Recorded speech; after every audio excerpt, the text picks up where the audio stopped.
Bugun biz O'zbekistonda eng katta akvaparkda belki maç olamiz.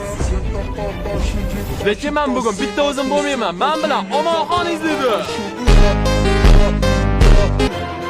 Va Kamol To'xorov. Yes sir. Endi biza ishtirokchilarni ko'rsatamiz.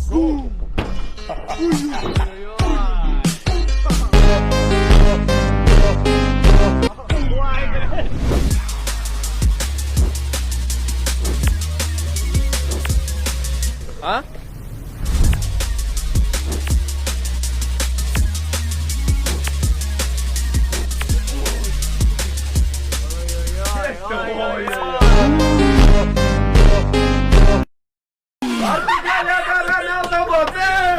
Ben size bekinishni 20 beraman. Let's go!